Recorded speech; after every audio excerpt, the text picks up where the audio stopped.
Le pourquoi du comment pour vous servir. Bonjour à tous, bienvenue dans ce nouvel épisode de votre émission culturelle et ludique. Et chaque semaine, je crois que vous n'imaginez pas le bonheur que j'ai à vous emmener dans le sein des saints de l'histoire de nos expressions, à vous faire découvrir l'origine secrète et le plus souvent inconnue des locutions et des traditions qui font notre quotidien.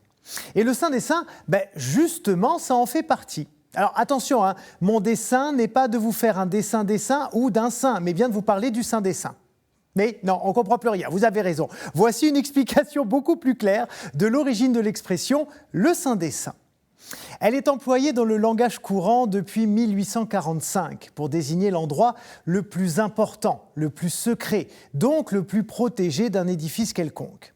Et par analogie, de façon plus moderne, on l'associe à tout lieu prisé et inaccessible pour le commun des mortels. Concrètement, ça peut aller des bureaux du président de la République à la réserve d'or américaine de Fort Knox, par exemple. Mais pourquoi est-ce qu'on évoque les saints, et même plus que ça, le saint des saints, c'est-à-dire quelqu'un qui est au-dessus des saints? Eh bien, pour comprendre, je vous propose de revenir au Xe siècle avant Jésus-Christ, au moment du règne du roi Salomon. Lorsqu'il monte sur le trône d'Israël pour succéder à son père David, Dieu lui demande ce qu'il désire. Salomon réclame alors une double mesure de sagesse et un cœur qui écoute. D'ailleurs, ça doit vous parler, un cœur qui écoute, puisque c'est le titre de l'émission que vous retrouvez tous les vendredis soirs sur KTO. Eh bien, c'est une parole de Salomon, ce roi qui est très vite considéré par le peuple comme un sage parmi les hommes. En fait, de toute l'histoire d'Israël, jamais le pays n'a connu une telle prospérité et une telle puissance que sous son règne. Et c'est justement parce que c'est un souverain solide et bon que Yahvé va l'aider à construire le premier temple juif en plein cœur de Jérusalem. Mais il faut savoir qu'à l'origine, c'est son père, David, qui avait souhaité construire un lieu de culte monumental qui abriterait l'arche d'alliance, c'est-à-dire le coffre qui contient les 2 tables de la loi de Moïse. Mais le projet est différé quand Dieu explique à David qu'il a fait couler trop de sang pour être digne de ce chantier important et que la construction se ferait au cours d'un règne pacifique.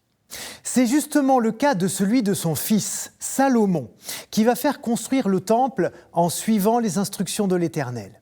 Pour ce faire, il obtient l'aide précieuse du roi de Tyr, une ville située au sud du Liban actuel. Il lui met à disposition ses meilleurs ouvriers et des matériaux précieux, de l'or, du bronze, du bois de cyprès, d'olivier et de cèdre, entre autres. Salomon utilise le cèdre pour les parois intérieures de l'édifice et le cyprès pour le plancher, le tout plaqué d'or fin. Et dans la partie centrale de ce temple, il fait aménager une chambre sacrée dans laquelle il place l'arche d'alliance. Et c'est ce lieu saint, accessible à un très petit nombre de personnes, qui a inspiré l'expression qu'on utilise aujourd'hui. Seuls les prêtres et le roi pouvaient se rendre dans ce sanctuaire, qui était construit dans un endroit invisible et très difficile d'accès, pour le protéger des profanes, du latin profanus, c'est-à-dire hors du temple. Et plutôt que de parler de lieux très saints, certaines versions de la Bible, dont la Bible de Jérusalem, parlent du Saint des Saints, un superlatif calqué sur une forme rhétorique de l'hébreu qu'on retrouve par exemple dans le livre des livres, le cantique des cantiques, le roi des rois, le seigneur des seigneurs, etc., etc. Et voilà comment, petit à petit, la locution a traversé les âges et a conservé cette dimension sacrée. Voilà, vous savez tout, merci de nous avoir suivis et surtout n'hésitez pas à partager cette émission sur tous les réseaux sociaux. Excellente semaine à tous, à très bientôt.